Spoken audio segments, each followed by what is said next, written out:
اگر مسلمان صحیح طریقے پر حقوق کی ادائیگی پر آ جائے تو ان کے درمیان کے جھگڑے، ان کے درمیان کے فتنے، ملک کے درمیان، صوبے کے درمیان، ضلع کے درمیان، خاندان کے درمیان، ان کے جھگڑے کیوں نہیں ختم ہو سکتے؟ وہ جانور جس کی فطرت پھاڑ کھانا ہے، جس کی غذا یہی ہے جنگل میں، اگر وہ اس کے لیے تیار ہیں تو کیا وہ انسان جس کا نام ہی انس سے نکالا گیا ہے، آپس میں محبتیں، آپس میں ایک دوسرے کا کام آنا، آپس میں ایک دوسرے سے مانوس ہو کر رہنا، جو انسان کا نام ہی انس سے ہے، تو کیا ان کے درمیان یہ تعلقات پیدا نہیں ہو سکتے؟ چنانچہ روایت میں ہے کہ حضور اکرم صلی اللہ علیہ وسلم نے ان صحابہ کو جمع کیا جن کے بڑے بڑے ریوڑ بکریوں کے ہوا کرتے تھے، ان سے بلا کے فرمایا کہ دیکھو یہ بھیڑیوں کا وقت بیٹھا ہوا ہے اور یہ کہہ رہا ہے کہ اگر ہمیں اتنی بکریاں دے دی جائیں تو ہم ان کے تمام ریوڑ ہمارے درمیان محفوظ رہیں گے، ہم کسی پر حملہ نہیں کریں گے۔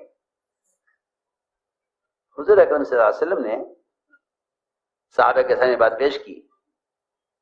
صحابہ نے عرض کیا کہ ہم میں سے کون اس بات کو چاہے گا کہ ہم اپنی بکریاں اٹھا کے ان کو دے دیں؟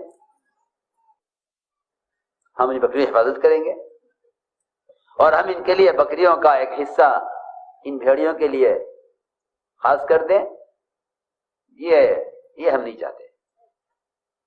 روایت میں ہے کہ حضور اکرم صلی اللہ علیہ وسلم نے جب یہ دیکھا کہ آپ کے صحابہ اس کے لیے تیار نہیں ہیں، آپ صلی اللہ علیہ وسلم نے بھیڑیوں کو اشارہ کیا اور یہ فرمایا جب یہ چرواہے بھیڑیوں کے، یہ چرواہے بکریوں کے یہ اس کے لیے تیار نہیں ہیں تو پھر تمہیں جہاں منہ مارے اور جہاں تم حملہ کر کے کھا لیا کرو۔ یہ میں نے ایک صرف یہ سمجھانے کے لیے مثال دی ہے کہ آپ کی بعثت اور آپ کی آمد نے انسانوں میں نہیں صرف بلکہ جنگل کو ان درندوں کے درمیان بھی ایسی شکلیں پیدا کر دی تھیں کہ یہ آپس میں جنگلوں میں معمون ہو کر رہے ہیں۔ میرے محترم دوستو، حضور اکرم صلی اللہ علیہ وسلم کی بعثت اور آپ کی آمد، اس نے امت کو جس جہالت سے اور خوریزی سے اور سال کی آپس کی لڑائیوں سے اور قتال سے اور آپس کے جھگڑوں سے مجھ کو نکالا تھا، آپ نے سب سے پہلا کام یہ کیا جو مجھے اصل بات عرض کرنی تھی کہ آپ کی دعوت کا جو سب سے بنیادی اصول ہے اور آپ کی دعوت کا جو بنیادی اسلوب ہے وہ یہ کہ آپ نے امت کو بلا تفریق دعوت دی ہے، امت کو بلا تفریق دعوت دی ہے۔ اور یہ دعوت اگر اس اصول پر نہیں ہے، دعوت اگر اس اصول پر نہیں ہے کہ امت کو بلا تفریق دعوت دی جائے، اگر دعوت اس اصول پر نہیں ہے کہ امت کو بلا تفریق دعوت دی جائے تو میں آپ سے عرض کر چکا ہوں کہ امت دعوت کے بغیر مجتمع نہیں ہو سکتی۔ امت کی اجتماعیت اس میں ہے کہ امت کو بلا تفریق دعوت دی جائے۔ حضور اکرم صلی اللہ علیہ وسلم کی جو اصل دعوت ہے، آپ کی دعوت کا اسلوب یہ ہے کہ آپ نے امت کو طبقات پر جمع نہیں کیا۔ میں سب سے پہلے عرض کروں گا کہ حضور اکرم صلی اللہ علیہ وسلم نے امت کی اجتماعیت کو قائم کرنے کے لیے سب سے پہلے ان کو زبان کی بنیاد سے ہٹایا۔ میری بات بہت توجہ چاہے گی، کیوں؟ اس لیے کہ دنیا میں سب سے زیادہ زبانیں ہیں نہ رنگ اتنے ہیں، نہ قومیں اتنی ہیں، نہ قبیلے اتنے ہیں، سب سے زیادہ زبانیں، نہ ملک اتنے ہیں، اتنی زبانیں، ایک ایک ملک میں کئی کئی زبانیں ہیں۔ آپ نے سب سے پہلے ان کو زبان کی نسبت سے ہٹایا، اس لیے آپ کے ساتھ صہیب رومی، سلمان فارسی، بلال حبشی، ان کے رنگ مختلف، ان کی زبانیں مختلف، ان کے علاقے مختلف، آپ نے امت بنائی، طبقہ نہیں بنایا، امت بنائی۔ امت بنانے کے لیے آپ کے ساتھ ابتدا سے مختلف زبان کے لوگ ہیں، اور یہ بات واضح کر دی کہ اگر کوئی شخص اپنے آپ کو اپنی زبان کی وجہ سے نبی کی نصرت اور مدد کا زیادہ حقدار سمجھتا ہے تو آپ صلی اللہ علیہ وسلم نے اس چیز کو پسند نہیں فرمایا۔ میں بہت اہم بات عرض کر رہا ہوں، ہم تو ان زبانوں میں الجھے، ان زبانوں میں لڑ رہے ہیں، یہ ساری زبانیں ختم ہونے والی ہیں، صرف ایک زبان باقی رہے گی، عربی زبان۔ جنت میں داخل ہونے والے ہر شخص کی زبان عربی ہوگی، لیکن دنیا میں یہ مختلف زبانیں بکھرے ہوئے ہیں۔ چنانچہ حضور اکرم صلی اللہ علیہ وسلم نے امت کے زبان میں بکھرنے اور تقسیم ہونے کو اتنا ناپسند اور اتنا برا سمجھا کہ ایک مرتبہ ایک حلقہ لگا ہوا تھا، جس حلقے میں صہیب و سلمان اور بلال رضی اللہ اجمعین یہ بیٹھے ہوئے تھے، معاذ بن جبل سید العلماء وہ بھی اس حلقے میں تھے۔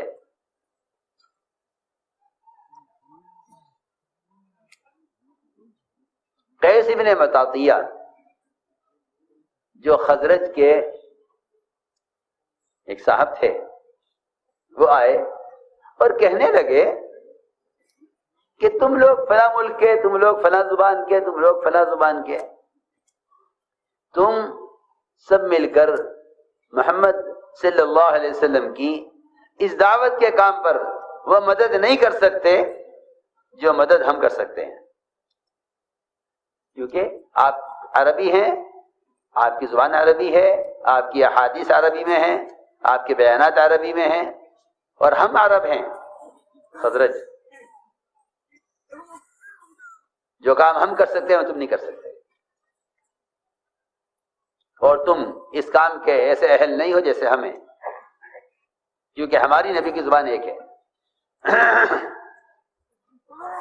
بہت اہم بات ہے، باہر سے آنے والے دوسری زبان کے لوگ،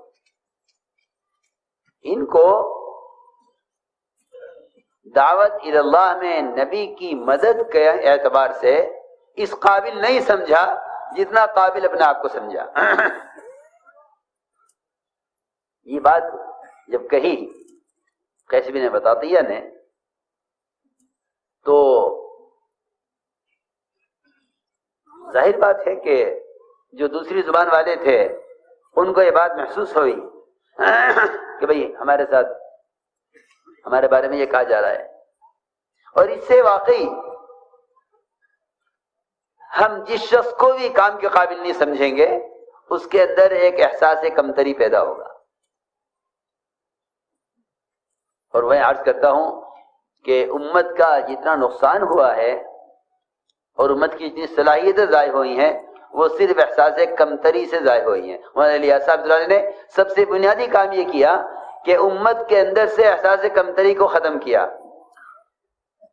یہ سب سے تجدیدی کام اصل یہ ہے، تجدیدی کام اصل یہ ہے کہ امت اس بارے میں بالکل ختم ہو چکی تھی کہ ہم کسی قابل نہیں ہیں، اس لیے کہ امت کے گناہ، امت کے رذائل، امت کے منکرات، اور امت پر کیا عرض کروں، فتوے اتنے لگ چکے تھے یہی سمجھتے تھے کہ ہم کسی قابل نہیں ہیں۔ مولانا الیاس صاحب علیہ نے جو تجدیدی کام کیا ہے، جو نبوت کی اصل شان اور نبوت کا اصل کام تھا، وہ یہ کیا کہ امت کے اندر اپنی ذمہ داری کا اور امت کے اندر اس بات کا احساس پیدا کیا کہ تم کیسے بھی ہو، لیکن بحیثیت محمد صلی اللہ علیہ وسلم کو امتی ہونے کے، تم دین کے قائم کرنے کے تم حقدار ہو، یہ نہیں کہ تم کسی قابل نہیں ہو۔ مولانا اسد اللہ علیہ ایک ڈاکو سے بھی یہ کہتے تھے کہ اللہ تم سے دنیا میں دین کے قائم کرنے کا کام لینا چاہتے ہیں، جس کا کام ہی صرف لوٹنا، کھسوٹنا اور ڈکیتیاں ڈالنا اور قتل کرنا اور مال لوٹنا تھا، اس کے اندر یہ احساس پیدا کیا۔ کیوں تم سے اگر کوئی گناہ ہو گیا تو تم نے اپنے آپ کو ہدایت کے پھیلانے اور امت کے دین پر لانے کے لیے اپنے آپ کو اس ذمہ داری کے قابل کیوں نہیں سمجھا؟ میں عرض کر رہا تھا کہ یہ ایک فطری چیز ہے کہ جب کسی بھی طبقے کے بارے میں یا کسی فرد کے بارے میں یہ سوچ لیا جائے کہ یہ اس کام کے اہل نہیں ہیں، تو یہ ان کی صلاحیتوں کو ضائع کر دیتا ہے۔ حضور اکرم صلی اللہ علیہ وسلم بعض مشرکین اور کفار کے بارے میں کہا کرتے تھے کہ اگر یہ اسلام لے آئے تو اس کے اندر یہ صلاحیت ہے، اس میں یہ صلاحیت ہے، اس میں یہ صلاحیت ہے۔ جی ہاں، جہاں تک فرمایا خیارہم فی الجاہلیت خیارہم فی الاسلام، کہ ان کے اندر جو صلاحیتیں ہیں وہ ساری صلاحیتیں اسلام کے لیے استعمال ہو سکتی ہیں اگر یہ دین کی سمجھ حاصل کر لیں۔ جی ہاں، میں مثالیں دے رہا ہوں اس امت کو جمع کرنے کے لیے کس وسعت قلبی کی ضرورت تھی۔ عمر رضی اللہ عنہ تمنا کرتے تھے کہ یہ فلاں یہودی کاش مسلمان ہو جائے، یہ حساب میں اتنا تیز اور ماہر ہے کہ میں چاہتا ہوں کہ اگر یہ مسلمان ہو جائے تو میں اس یہودی کو اپنے مسلمانوں کے بیت المال کا محاسب اور اس کا سی اے اور اس کا خزانچی بنا لوں۔ میں کچھ کہہ رہا ہوں، تنگ دلی سے فرقے بنتے امت نہیں بنتی، تنگ دلی سے فرقے بنتے امت نہیں بنتی۔ حضور اکرم صلی اللہ علیہ وسلم کی بعثت اور آپ کی نبوت میں یہ بہت اہم چیز ہے کہ آپ صلی اللہ علیہ وسلم نے امت کو جمع کرنے کے لیے ان کو سب سے پہلے زبان کی نسبت پر ان کو ڈرایا کہ تم زبان کی نسبت پر نہ رہنا۔ چنانچہ جو میں واقعہ عرض کر رہا تھا، یہ ساری بات کیونکہ اس سے متعلق ہے اس لیے میں نے عرض کیا ہے۔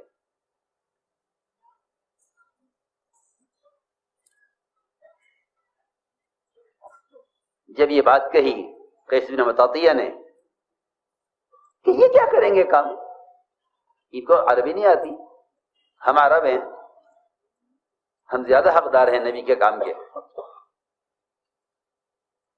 تو اس بات کو دیکھ کر معاذ بن جبل رضی اللہ عنہ، کیونکہ سید العلماء ہیں اور علماء کا ہی حق ہے کہ وہ ہر ایسی چیز کو سب سے پہلے محسوس کریں گے جس سے امت کے درمیان کسی قسم کا انتشار یا امت کے درمیان کسی قسم کی اونچ نیچ پیدا ہوتی ہو یا امت کے درمیان میں ایسے الفاظ تفریق پیدا کرتے ہوں۔ یہ علماء کا مقام ہے اور یہ علماء کی ہی فراست ہے کہ وہ اس چیز کو محسوس کریں۔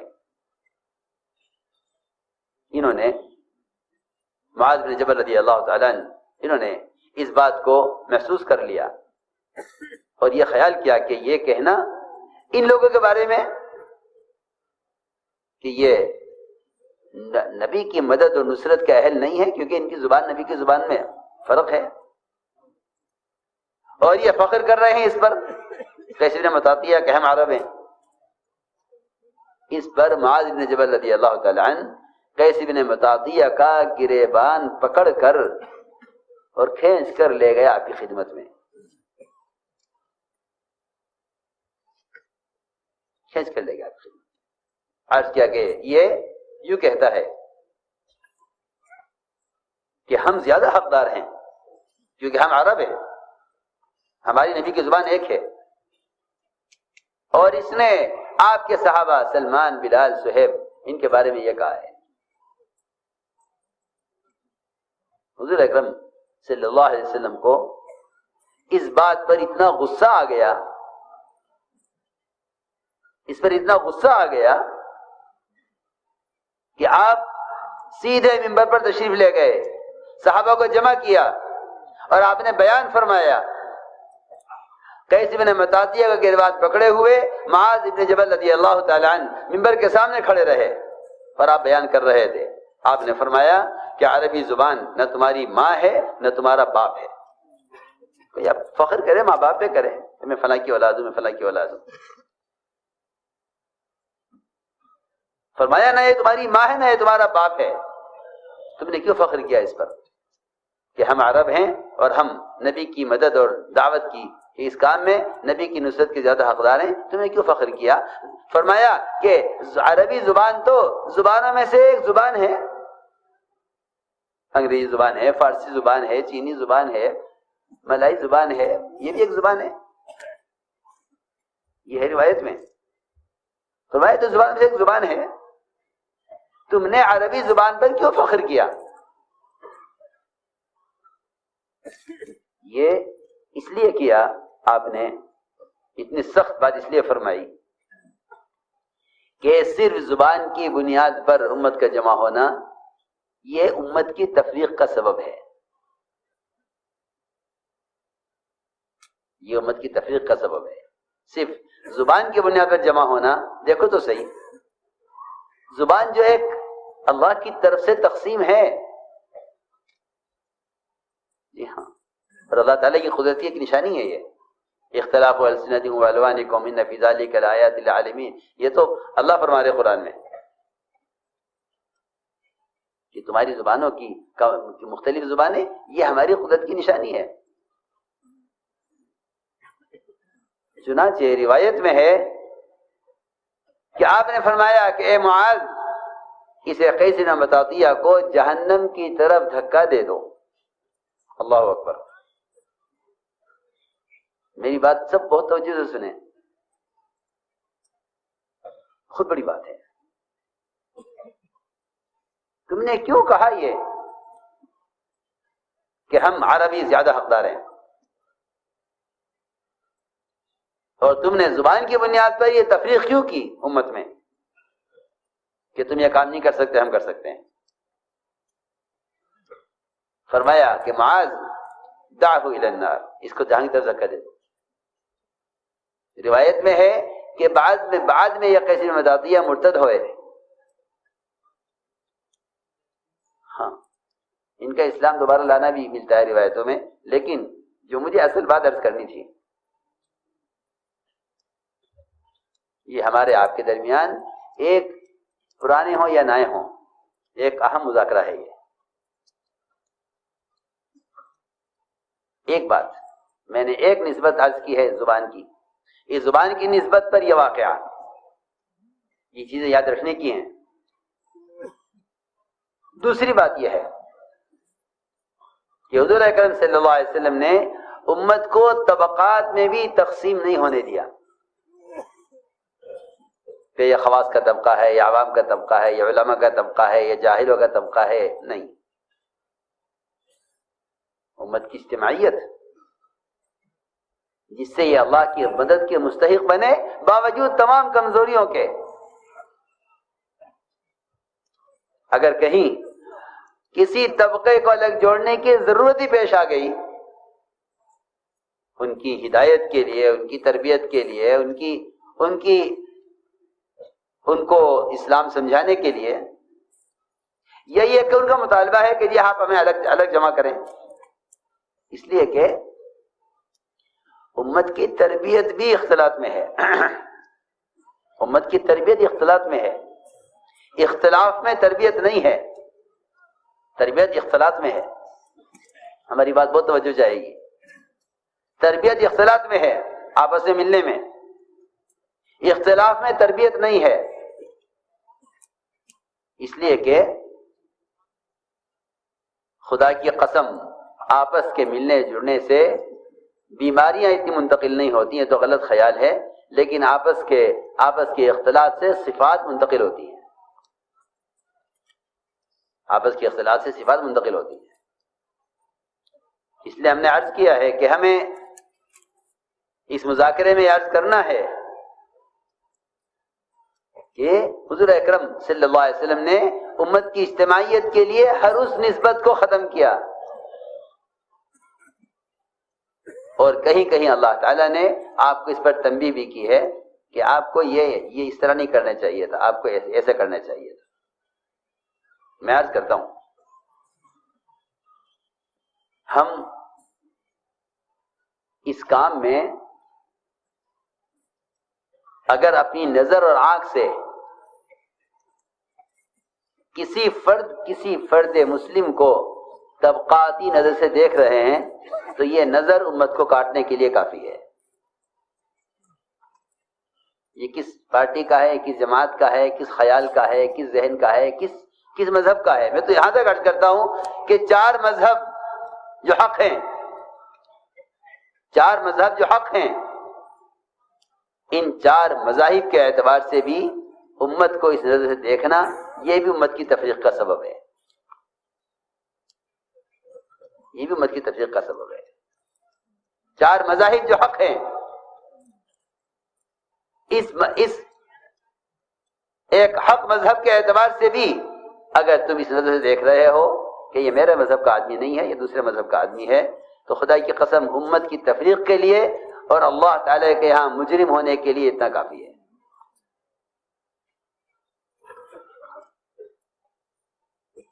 چنانچہ ایک موقع ایسا آیا، ہمارے اجتماعات ہوتے ہیں، ساتھیوں خیال ہوتا ہے کہ ایک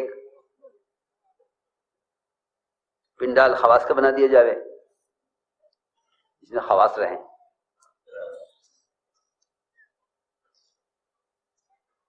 حالانکہ کسی کو بھی اپنی خصوصیت کا جو دھوکہ ہے وہ ختم نہیں ہوگا جب تک وہ عوام کے ساتھ ایسا نہ مل جائے جیسا نمک کو آٹے میں ملا دیا جاتا ہے.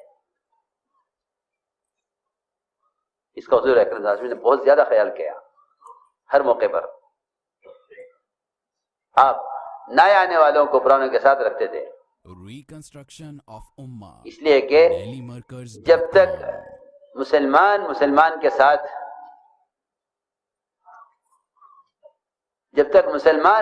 کے ساتھ کسی بھی اعتبار سے اجنبیت رکھتا ہے، ان میں آپس میں اجتماعیت نہیں ہو سکتی. میں درمیان میں ایک بات عرض کر دوں کہ عمر رضی اللہ تعالی عنہ تشریف فرما تھے. اچانک اللہ کے راستے سے کوئی صحابی واپس آئے جن کا ہاتھ کٹ گیا تھا. اللہ کے راستے میں پہنچے سے ہاتھ کٹا ہوا تھا، اور ظاہر بات ہے کہ وہ اسی وقت ہاتھ کٹا اور وہ سفر سے واپس آئے تو زخم کا بھی اثر تھا اس میں، اور ایک عیب بھی تھا ہاتھ میں. ابھی آ کے بیٹھے تھے عمر کے پاس تو خیال یہ ہوا کہ دسترخوان لگنے لگا کھانے کا، تو یہ اس خیال سے آہستہ سے کھسک گئے وہاں سے اور پیچھے ہٹ گئے کہ دسترخوان لگ رہا ہے کھانے کا اور میرا ہاتھ یہ کٹا ہوا ہے، اور یہ دسترخوان میں بیٹھنے والے ان کے ساتھی اور خود حضرت عمر رضی اللہ تعالی عنہ یہ میرے ساتھ کھانا پسند نہیں کریں گے، گھن کریں گے میرے ہاتھ کی وجہ سے. یہ سوچ کر یہ صحابی پیچھے ہٹ گئے. حضرت عمر سمجھ گئے کہ یہ یہاں سے غائب ہونا چاہتا ہے دسترخوان سے صرف اس لیے کہ اس کا ہاتھ کٹا ہوا ہے. حضرت عمر سمجھ گئے. فرمایا کہاں جا رہے ہو؟ یہاں آؤ، بیٹھو دسترخوان پر. ان کو بٹھایا. جب کھانے کا برتن آیا، کھانے کا جب برتن آ کر رکھا گیا تو عمر رضی اللہ فرمایا کہ میں نے یہ قسم کھا لی ہے کہ جب تک تم اپنا کٹا ہوا ہاتھ اس کھانے میں نہیں گھما دو گے ہم میں سے کوئی کھانا نہیں کھائے گا. محبتیں ایسے پیدا کی گئی تھی. غیروں نے تو مسلمانوں کو اچھوت بنایا ہے کوشش کر کے. آپ دیکھیں گے کہ میاں بیوی، باپ بیٹے، بھائی بھائی، بہن بھائی ایک پلیٹ میں نہیں کھا سکتے، اور یہ فیشن چل پڑا ہے اور ہمارے تبلیغ بھی داخل ہو گیا ہے کہ دسترخوان پر پلیٹیں رکھی جاتی ہیں الگ الگ سب کے لیے. حضور اکرم صلی اللہ علیہ وسلم سے صحابہ نے شکایت کی کہ یا رسول اللہ ہم کھانا کھاتے ہیں پیٹ نہیں بھرتا، کھانا کافی نہیں ہوتا. آپ نے جواب میں یہ نہیں فرمایا کہ کھانا زیادہ بناؤ، یہ نہیں فرمایا کہ فلاں دعا پڑھ لیا کرو. ارے سنو تو صحیح، میں کیا کہہ رہا. برکت کے لیے دعا نہیں بتائی، برکت کے لیے دعا نہیں فرمائی اس موقع پر. یوں برکت کی دعائیں اپنی جگہ ہیں. صحابہ نے عرض کیا ہم کھانا کھاتے ہیں پیٹ نہیں بھرتا، کھانا کافی نہیں ہوتا. فرمایا لعلکم تفترقون، تم الگ الگ کھاتے ہوگے. ظاہر بات ہے کہ میں تو نہیں سمجھتا کہ الگ الگ کھانے کا اس سے بڑھ کر کوئی مفہوم ہوگا کہ ہر ایک کے سامنے اس کی اپنی پلیٹ ہو اور وہ اپنی پلیٹ میں کھانا لے کر کھائے. کیونکہ جس برتن میں جتنے ہاتھ پڑتے ہیں اس برتن میں اتنی زیادہ برکت. آپ تو دیکھیں حدیثوں میں روایتوں میں دیکھیں کتنے قصے ہیں کہ جہاں سے لقمہ اٹھاتے تھے وہاں سے نیچے سے لقمہ ابلتا ہوا نظر آتا تھا. جی ہاں، طریقہ یہ تھا. یہ یہودیوں کے طریقے اور یہ اجنبی طریقوں نے امت کو پھاڑا ہے کہ الگ الگ کھاؤ. ایک دوسرے کے پلیٹ میں کھانے سے گھن کرتے ہیں. میں نے اس پر عرض کیا میں نے کہ اجتماعیت اور محبتوں کے پیدا کرنے کے جو بنیادی اصول تھے وہ ختم ہو گئے. ان کو یہاں ٹھہرا دو، ان کو الگ کر دو، ان کو وہاں کر دو، ان کو یہاں کر دو.